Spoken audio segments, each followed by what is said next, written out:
और आप लोग बहुत गंभीरता से सुनिएगा। कभी कभी देखने में लगता है कि हमने ठाकुर जी को ही साधन बना लिया है।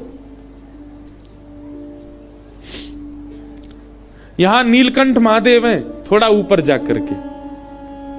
श्रावण के महीने में लोग पैदल जाते हैं। श्रावण में मेरी कथा हुई थी, 4 दिन की अकिंचन हुई थी, थोड़ी आगे ही, तो लोग बाग पैदल जा रहे थे। एक दिन मेरे मन में पता नहीं क्या, मैं ऐसे घूम रहा था, तो एक से मैंने पूछा, मैंने कहा आप पैदल क्यों जा रहे हो नीलकंठ तक? उसने उसके पीछे एक साधन बताया, एक साध्य बताया कि मैं नीलकंठ तक पैदल इसलिए जा रहा हूं, इसके बदले इतने वर्ष हो गए हमारी संतान नहीं हुई है, संतान प्राप्ति हो इसलिए। तो थोड़ी देर के लिए मेरा बुद्धि का भाव शून्य सा हो गया कि लोगों ने ठाकुर जी को भी साधन बना लिया है संसार के साध्य वस्तु की प्राप्ति के लिए। यही हिमालय पर थोड़ा इधर अल्मोड़ा की तरफ जाएंगे तो एक स्थान पड़ता है जागेश्वर। 3 स्थान है, जागेश्वर, मुक्तेश्वर, बागेश्वर। 3 महादेव के मंदिर हैं कमाऊ क्षेत्र में। हिमालय में खूब घूमा हूं मैं, इसलिए मुझे कई स्थान पता है यहाँ के। तो जागेश्वर बिल्कुल नीचे हैं और मुक्तेश्वर बिल्कुल ऊपर हैं और बागेश्वर बिल्कुल बीच में है। मतलब आप अगर जागेश्वर जाएंगे तो आपको पहाड़ों से नीचे उतरना पड़ेगा और नीचे जाना पड़ेगा। मतलब पहाड़ भी, और एक विचित्र ही है, वो नीचे ही जाना पड़ता है उसमें, वहां जाकर के जागनाथ। मुक्तेश्वर जाएंगे तो बिल्कुल पहाड़ के ऊपर, और बागेश्वर बिल्कुल बीच में है, जैसे ऋषिकेश है ऐसे। थल, जल और वायु तीनों में है। तो जागेश्वर में ऐसी मान्यता है कि रात्रि में जब मंदिर बंद हो जाता है उसके बाद आप हाथ में दिया लेकर के बैठो घी का, और सुबह जब तक मंदिर नहीं खुलता, भयंकर सर्दी होती है वहां, पूरी रात बैठे रहो और सुबह वो दिया जो होता है, जैसे ही कपाट खुले महादेव की आरती करो तो उससे मन वांछित इच्छा पूरी होती है। जो मांगोगे मिलेगा, और विशेष रूप से संतान के लिए होता है। तो मैं जब जागेश्वर गया पहली बार, वहां ज्यादा भीड़ नहीं होती, बहुत कम लोग होते हैं, और वहां होटल और ये सब भी नहीं है। और इससे भी बढ़िया बात थी कि वहां पर कहीं बाहर चले जाओ, प्याज और लहसुन बनता ही नहीं है पूरे जागेश्वर में। तो वहां होटल वगैरह भी नहीं थे, घरों में ही ऊपर के फ्लोरों पे लोगों ने घर में व्यवस्था है। ऐसा अब बन गया हो तो बात अलग है, कोविड टाइम की बात है, अब तो और बढ़िया हो गया होगा। तो घरों में ही रुके थे। तो रात्रि में जब मैं देख रहा था तो इतने सारे लोग बैठे थे हाथ में दिया लेके, और सब महादेव के शरण में बैठे। मैंने पूछा, मैंने क्या कर रहे हैं? बोले पूरी रात बैठे रहेंगे, सुबह मंगला में फिर वही दीपक अर्पित कर देंगे महादेव को। इसमें से अधिकतर वो होंगे जो संतान की कामना से हैं, कई लोग अपने व्यापार की वृद्धि की कामना से होंगे, कई लोग जीवन के कई और, मतलब महादेव जो कि साध्य हैं उनको भी व्यक्ति ने साधन बना लिया अपनी किसी साध्य की प्राप्ति के लिए। और वो साध्य क्या है? संसार की वस्तु। जो संसार की वस्तु कभी ना कभी कष्ट, और कभी ना कभी कष्ट कभी ना कभी नहीं देती है, देती ही है। संसार की यदि कोई वस्तु है, आप उससे प्रसन्न हमेशा रह ही नहीं सकते। किसी को भी उठा लीजिए, चाहे वो भोज्य वस्तु हो, भोग्य वस्तु हो, हर वस्तु आपको एक दिन कष्ट देती है। आप 2 लाख रुपए का फोन ले आइए, क्या उससे कष्ट नहीं होगा? कभी ना कभी उससे भी पीड़ित तो हो ही जाओगे। कितनी भी बहुमूल्य वस्तु ले आइए, उससे भी आपको कभी ना कभी पीड़ा, वह भी आपको अप्रिय लगने लगेगी। और उन हम अप्रिय वस्तुओं को, संसार की उन वस्तुओं को ठाकुर जी को साधन बना करके मांग रहे हैं। कितने बड़े दुर्भाग्य की बात है। कितने मनोकामना पूर्ण देवी मैया, मनोकामना पूर्ण हनुमान जी महाराज, और महादेव के मंदिर है, वहां पे मनोकामना मांगने वालों की लिस्ट है। वो सब देवताओं का सहारा लेकर के संसार मांग रहे हैं। मुझे तो नहीं लगता कि वो देव सहायता करते होंगे या आपको संसार और मिले, उनके गण आदि ही कृपा कर देते होंगे आपके ऊपर।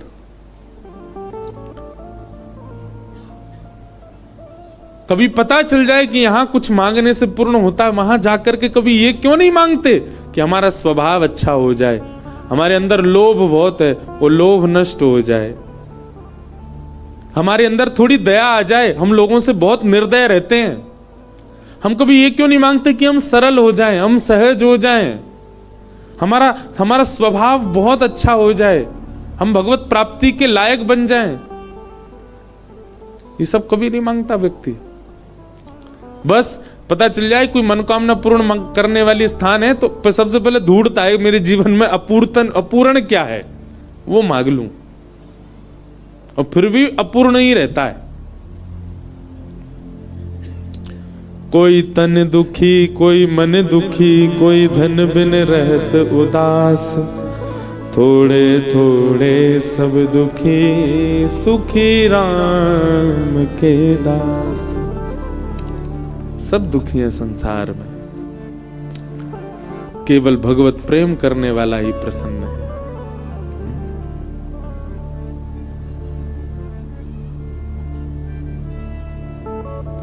इसीलिए कहता हूं मैं,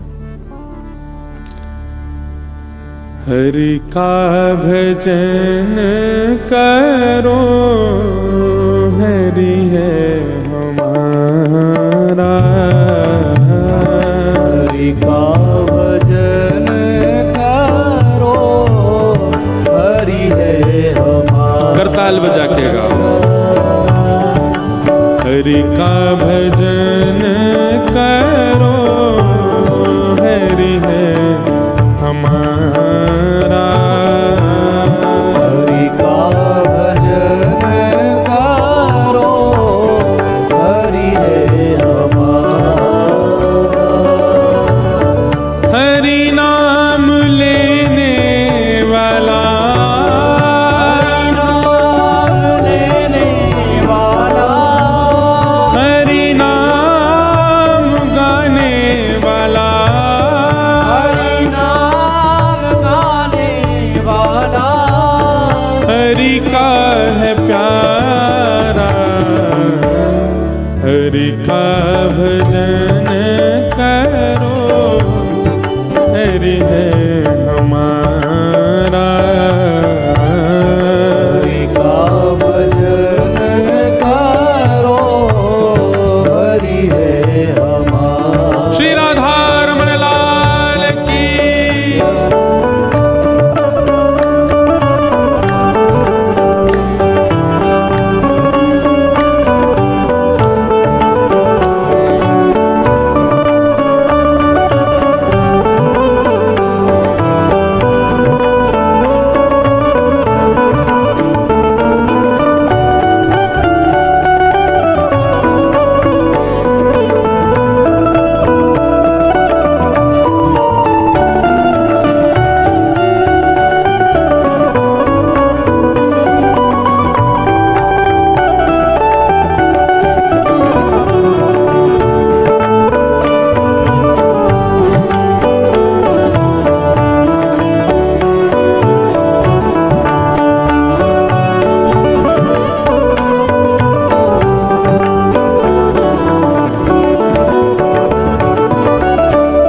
कोई कहे राधे श्याम, कोई कहे सीताराम,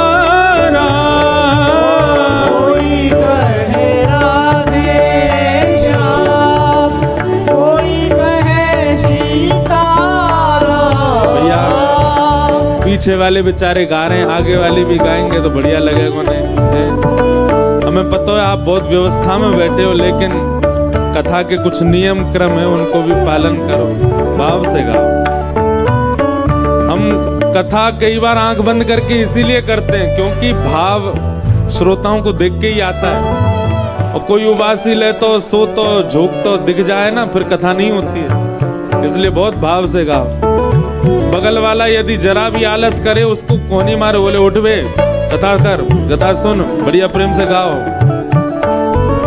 कोई कहे राधे श्याम, कोई कहे सीताराम, कोई कहे राधे श्याम, कोई कहे सीताराम, कोई कहे राधे श्याम, कोई कहे सीताराम, कोई कहे राधे श्याम, कोई कहे सीताराम, कोई गिरधर गोपाल, कोई राधा माधव लाल, कोई गिरधर गोपाल, कोई राधा माधव लाल, यही हरि दीन बंधु,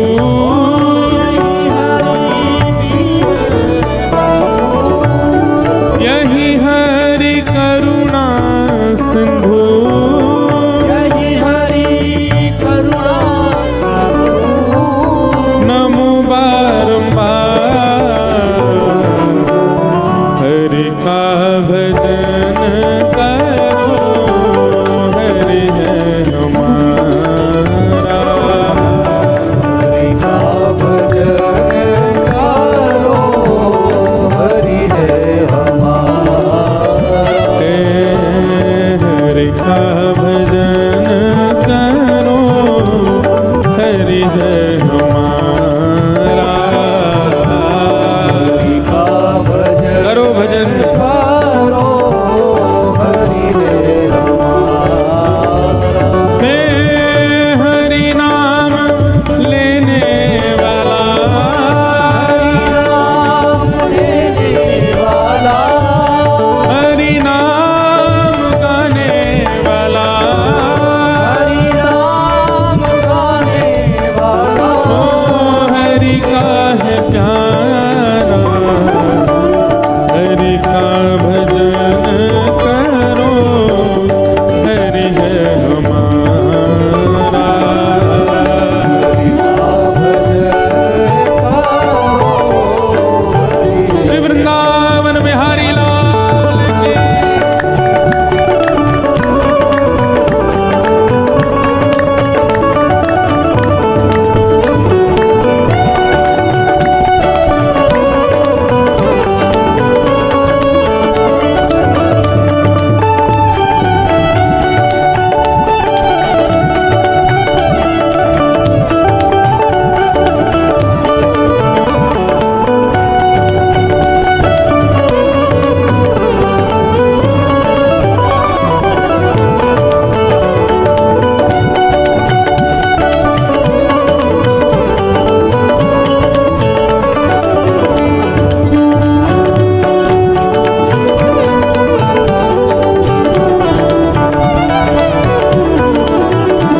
पार्वती पते हर हर महादेव।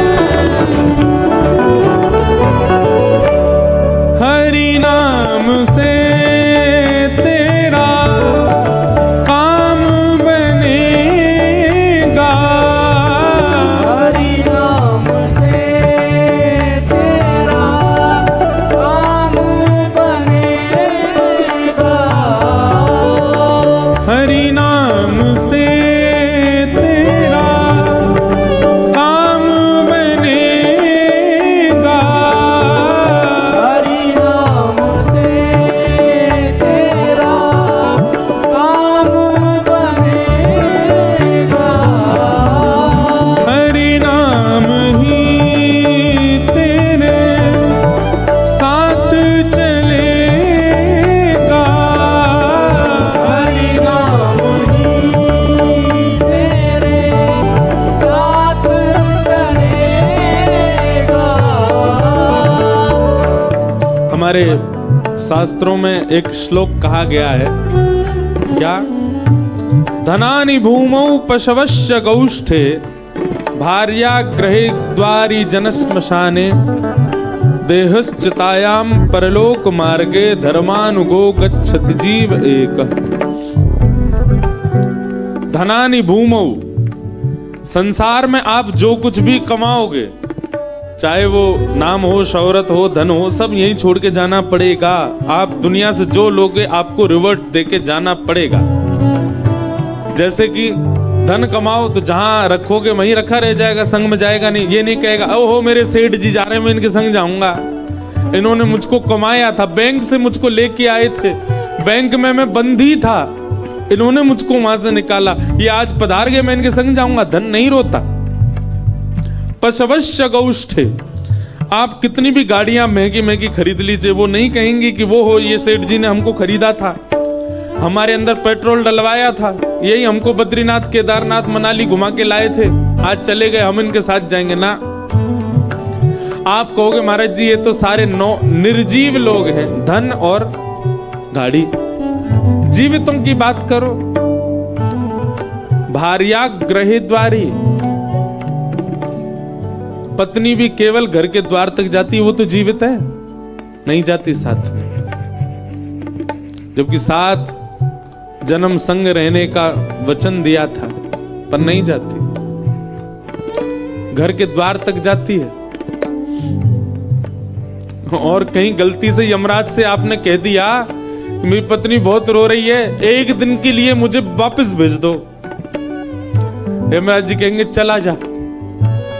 आप एक दिन के लिए अगर वापस आ गए और कहीं से पत्नी को दिख गए, भाग के जाएगी, घर वालों को सब बताएगी, बोले प्रेत डोला उनका, पंडित जी को बुलवाओ घर में, कुछ अनुष्ठान आदि कराओ, अभी मुक्ति नहीं हुई है। अरे आप जाके कहोगे अरे प्रिय मैं तुझसे मिलने यमराज से समय लेकर के आया हूं, कहीं बेहोश नहीं हो जाए सुन करके। संसार का ये प्रेम है। भार्या ग्रहे द्वारी जन श्मशाने,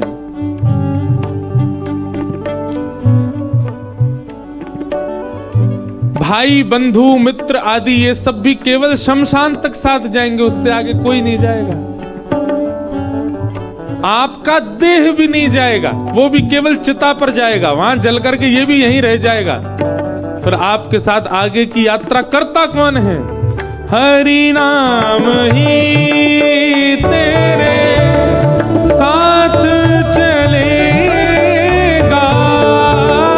हरि नाम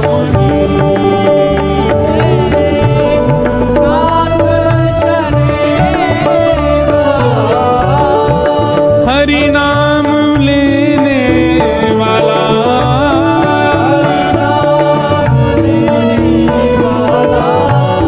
हरि नाम गाने वाला,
सारा, हरि का भजन करो, हरि है हमारा। हरि का भजन करो, हरि है हमारा। ओ हरि का भजन करो, हरि है हमारा। हरि का भजन करो, हरि है हमारा। हरि नाम लेने वाला,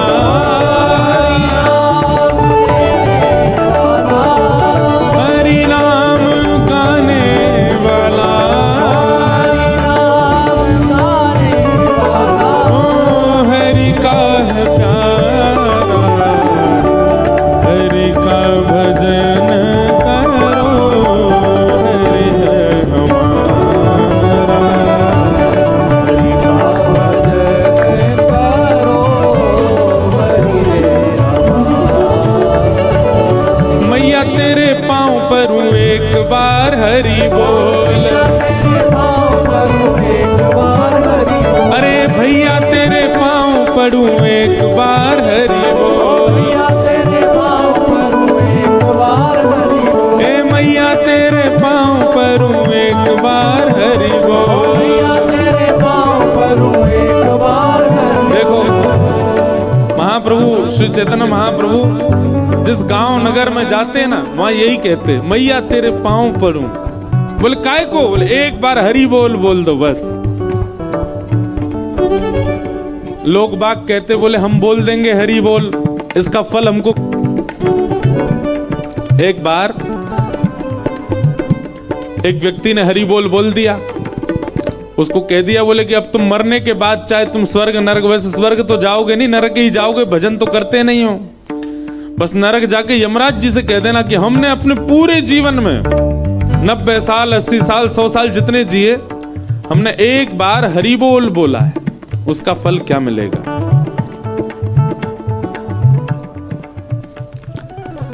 पहुंच गए यमराज के पास, मृत्यु के बाद नरक गए। तो यमराज ने जैसे ही उनको देखा तो बोले, आओ महाराज, पूरा जीवन निकाल दिया तुमने, कुछ भी अच्छा काम नहीं किया, बोल बोला था, उसका फल क्या मिलेगा। यमराज जी ने सबरी डायरी खोल के देखी, एक बार बोलने का क्या फल मिलता भाई, 100 बार का, 1000 बार का, जीवन में 1,00,000 बार का, 1,25,000 बार के तो सब लिखे, एक बार का कहीं नहीं लिखा है। सबरी डायरी देख ली, यमराज जी बोले एक बार का तो कोई फल नहीं लिखा। बोले ऐसे नहीं, पहले हमको फल बताओ, एक बार का कुछ तो मिलना चाहिए हमको। चलो ठीक है, एक काम करते हैं, महादेव के पास जाते हैं, महादेव बहुत भजन पूजन करते हैं, उनसे पूछेंगे। व्यक्ति बोला ऐसे नहीं जाऊंगा मैं, मेरे लिए पालकी मंगवाओ। यमराज जी बोले काय को?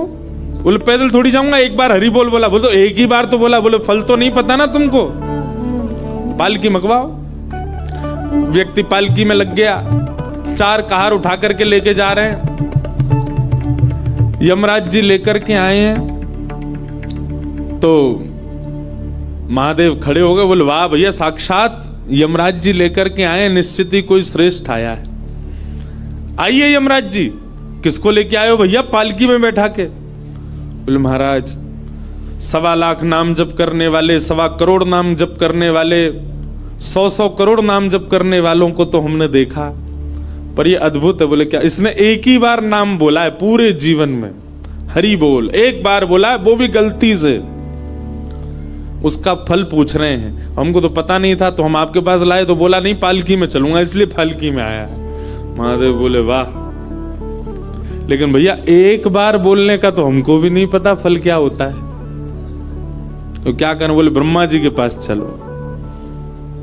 महादेव और यमराज जी लेकर के ब्रह्मा जी तो नाचने लगे, आहा हमारा ब्रह्मलोक पवित्र हो गया, साक्षात यम और शिव जिसको लेकर के आए वो भी पालकी में। ब्रह्मा जी बोले जय हो दंडवत प्रणाम, आज लगता है कोई साधक आया है पालकी में बैठ के। यमराज जी से पूछा कहिए कैसे लाए? यमराज जी बोले महादेव बताएंगे। महादेव बोले बस पूछो मत भैया, इसने एक बार जीवन में हरि बोल बोला है, उसका फल पूछ रहा है। उसी के कारण यमराज जी मेरे पास आए, मैं लेके तुम्हारे पास आया हूं।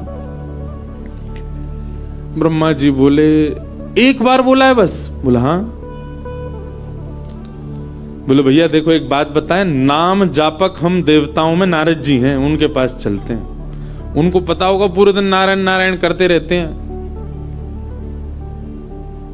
महादेव बोले तुम भी लग जाओ, संग चलो हमारे।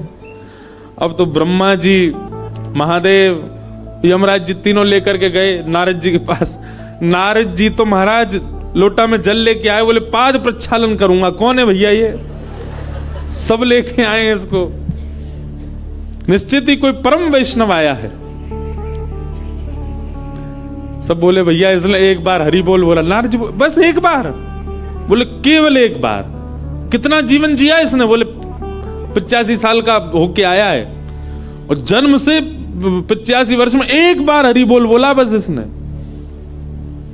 अब पलक नेत्रों से नारद जी देखो, वाह भाई कमाल कर दिया तेने, एक ही बार बोला बस। बोले हाँ, इसका फल दो मुझको।